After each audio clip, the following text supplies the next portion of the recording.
Toneladang isda nangamatay sa Lubao, Pampanga. Bureau of Fisheries and Aquatic Resources o BFAR sinusuri ang tubig upang malaman ang sanhi ng fish kill. May buong ulat si Zairel Reyes.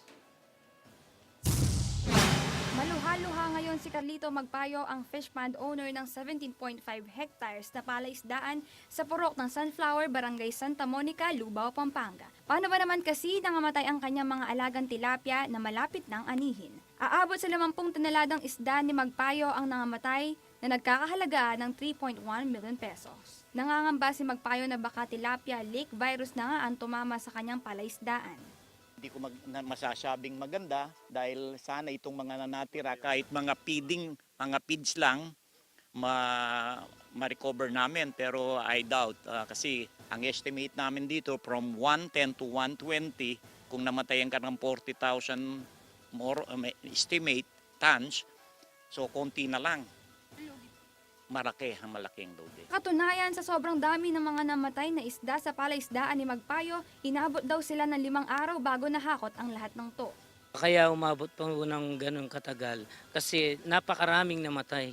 Kahit maraming nagtatrabaho, ma'am, dahil marami yung patay na tilapia, nahihirapan sila sa pagkukuha dahil malawak yung palaisdaan. Ayon kay Lubao, Pampanga Municipal Agriculturist Maria David, hindi pa nila matukoy ang sanhi ng fish kill. Sa datos ng Municipal Agriculturist ng Lubao, ang palaisdaan ni Magpayo pa lang ang may malalang kaso ng fish kill. Bukas din daw ang kanilang tanggapan kung sakaling manghihingi ang fish pond owner ng technical assistance.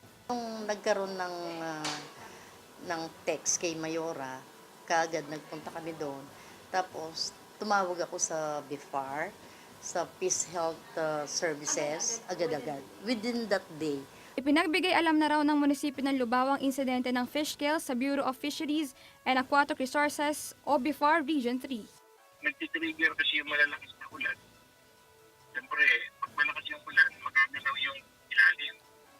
Ilalim kasi ng pan, nandiyan yung mga dumi, saka yung mga fish na hindi nakain. Doon nagkakaroon ng decomposition at translate sa pollution. Kasi yung decomposition, ang end product niyan, ammonia. Ako po si Zairel Reyes, nag-uulat para sa Metro Central Luzon News.